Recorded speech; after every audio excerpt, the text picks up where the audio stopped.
नमस्कार साथियों, मैं हूं कृष्णानंद सिंह और आप देख रहे हैं YouTube channel education portal Krishna.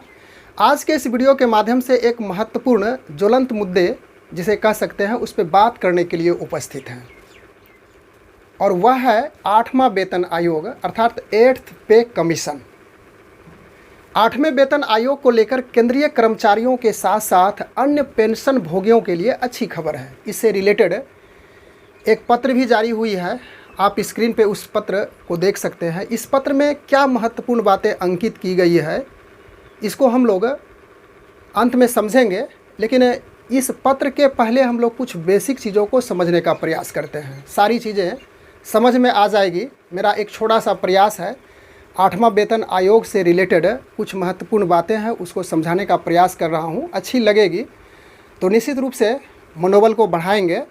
उसके बाद कुछ और भी बातें होगी तो कमेंट के माध्यम से ज़रूर इसकी जानकारी हमें देंगे, उसको हम अगले वीडियो में सॉर्ट आउट करने का प्रयास करेंगे। यदि 8वां वेतन आयोग लागू होता है तो इन कर्मचारियों की सैलरी में बहुत बड़ा इजाफा होने वाला है। जो केंद्रीय कर्मचारी हैं उसके साथ साथ अन्य कर्मचारी जो जुड़े हुए हैं अन्य राज्य से, तो उनकी सैलरी में काफ़ी इजाफा होगी। यह आयोग यानी कि जो वेतन आयोग है सरकारी कर्मचारियों की सैलरी में वृद्धि के संबंध में अपनी सिफारिश, अपना मंतव्य सरकार को सौंपती है और सरकार अंततः उस पर डिसीजन लेती है कि हमें क्या करनी है। सैलरी के निर्धारण में यानी कि यह जो वेतन आयोग से रिलेटेड जो भी सैलरी का निर्धारण होता है उसमें फिटमेंट फैक्टर की अहम भूमिका, फिटमेंट मैट्रिक्स की अहम रोल होता है, यानी कि महत्वपूर्ण स्थान फिटमेंट मैट्रिक्स को ही माना जाता है। फिटमेंट मैट्रिक्स के आधार पर ही पुरानी बेसिक पे से रिवाइज्ड बेसिक पे की गणना होती है।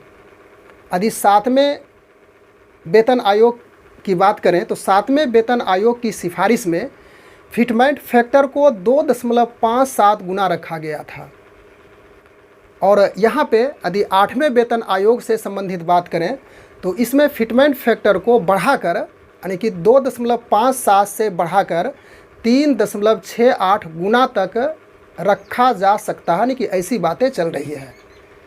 इसको स्पष्ट करें हम लोग कि 7th पे में यानी कि 7वां वेतन आयोग में फिटमेंट फैक्टर 2.57 था और उसमें वेतन वृद्धि की बात की गई थी 14.29% और न्यूनतम वेतन यहाँ पे 18,000 रुपये निर्धारित किया गया था। अब यदि 8वें वेतन आयोग 8th पे कमीशन की बातें होगी और यह यदि इम्प्लीमेंट में आता है तो इसमें फिटमेंट फैक्टर 3.68 होने से जो न्यूनतम वेतन 18,000 रुपये थे वह बढ़कर के 26,000 रुपये हो जाएंगे। इस प्रकार से 8,000 की इसमें वृद्धि होगी और जो उसकी पूरी सैलरी बनेगी जिसमें HRA, मेडिकल, उसके बाद परिवहन भत्ता इत्यादि जुड़ने के बाद एक अच्छा खासा उसके हैंड में वह सैलरी आ जाएगी। अब हम लोग यहाँ से कुछ समझें कि कब कब पे कमीशन में मिला वेतन वृद्धि है, यानी कि पे कमीशन के द्वारा किस प्रकार से वेतन में वृद्धि की गई है उसे हम लोग बोर्ड पर आकर समझने का प्रयास करते हैं। वेतन आयोग में मिला वेतन वृद्धि जो कि चौथा वेतन आयोग से बात यदि हम करते हैं तो वेतन वृद्धि 27.6% था और न्यूनतम वेतन 750 रुपया निर्धारित किया गया था। बहुत पुरानी बातें हैं। उसके बाद 5वां वेतन आयोग की बात करें तो वेतन वृद्धि 31% वहाँ पे थी और न्यूनतम वेतन 2550 रुपया यानी कि 2,550 रुपया था। धीरे धीरे इंक्रीजमेंट होते गई, वृद्धि होते गई वेतन में। उसके बाद 6ठा वेतन आयोग जिसमें फिटमेंट फैक्टर 1.86 गुना निर्धारित किया गया था और इसमें वेतन वृद्धि 54%, काफ़ी इसमें वेतन वृद्धि हुई थी। 6ठा वेतन आयोग में काफ़ी उछाल भरा था वेतन। उसके बाद यहाँ पे न्यूनतम वेतन 7,000 रुपया निर्धारित किया गया था किसी भी कर्मचारी का।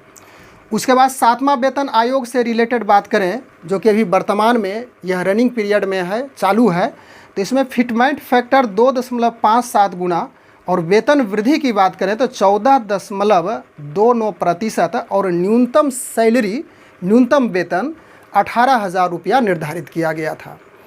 इसके बाद आ जाएं 8वां वेतन आयोग से संबंधित, तो इसमें फिटमेंट फैक्टर जिसकी चर्चा हम लोग कर चुके हैं, 3.68 निर्धारित था और न्यूनतम वेतन यहाँ पे 26,000 रुपया होने की बात कही जा रही है यदि यह 8वां वेतन आयोग लागू हो जाती है तो।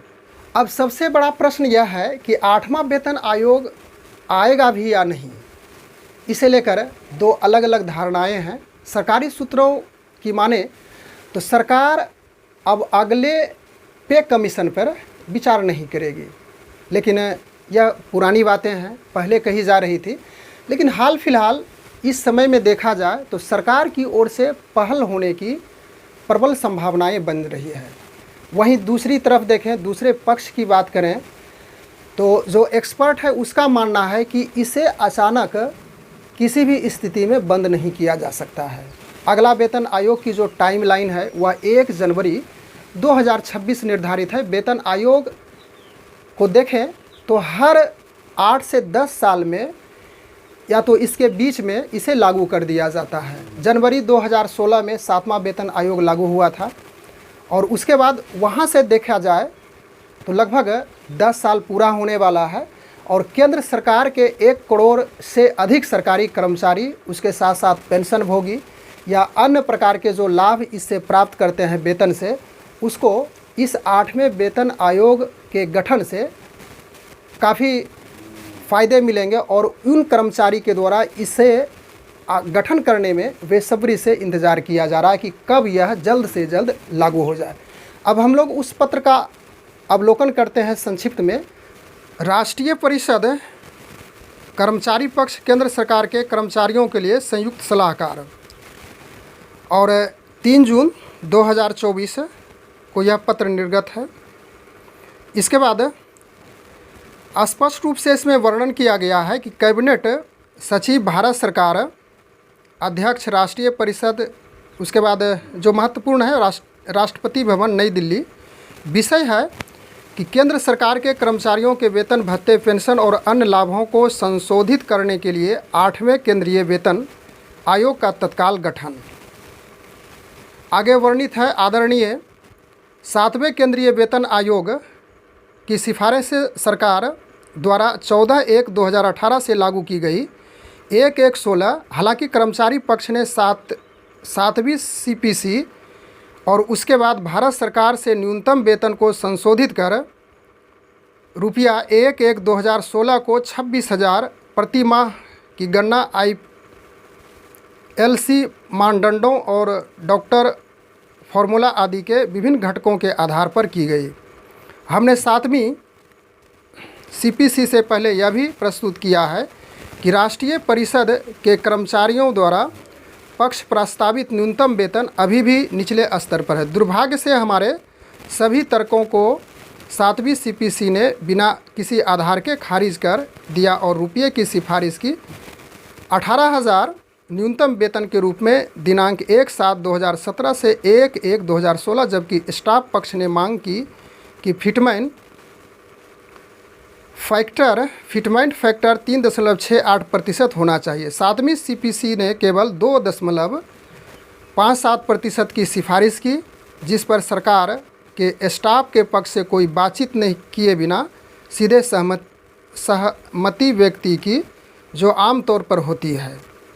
इसके बाद आगे इसमें है कि 7वीं CPC के प्रतिकूल सिफारिशों और कर्मचारी पक्ष के साथ कोई विचार किए बिना सरकार द्वारा इसे स्वीकार करने से व्यथित होकर राष्ट्रीय परिषद के घटक संगठनों ने हड़ताल की। न्यूनतम वेतन और फिटमेंट फैक्टर को संशोधन की मांग पर सरकार को नोटिस।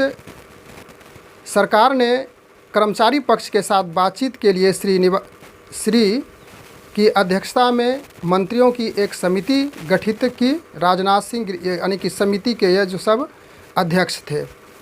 इसके बाद आगे यहाँ पे आप सावधानी पूर्वक इसको पढ़िए। सरकार खुद कहती है कि मुद्रास्फीति 4% से 7% के बीच है। औसतन या लगभग 5.5% होगी। कोविड के बाद मुद्रास्फीति प्री कोविड स्तर से अधिक है। यदि हम 2016 से 23 तक दैनिक जीवन के लिए आवश्यक वस्तु इत्यादि को इसमें यहाँ पे वृद्धि की बात कही गई है कि 2023 इसलिए वास्तविक मूल्य वृद्धि के कर्मचारियों और पेंशन भोगियों को दिए जाने वाले डीए के बीच अंतर है। इसके बाद आगे इसमें है और भी वर्णित है, आप इसको सावधानीपूर्वक पढ़ सकते हैं। और हम लोग अंत में इस पत्र का अवलोकन करें। यहाँ पे स्पष्ट रूप से लिखा हुआ है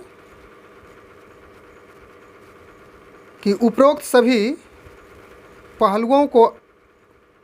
सभी पहलुओं और आज के जीवन की आवश्यकताओं को ध्यान में रखते हुए और योग्य और प्रतिभाशाली उम्मीदवारों की सरकारी सेवा समय में आकर्षित करने के लिए अब तुरंत 8वें केंद्रीय वेतन आयोग का गठन करने और केंद्र के वेतनमान भत्ते, पेंशन और अन्य लाभों को संशोधित करने का समय आ गया है। सरकारी कर्मचारी आपसी विचार विमर्श और समझौते के माध्यम से, इसलिए कर्मचारी पक्ष की मांग है कि भारत सरकार तुरंत 8वें केंद्रीय वेतन आयोग का गठन करे।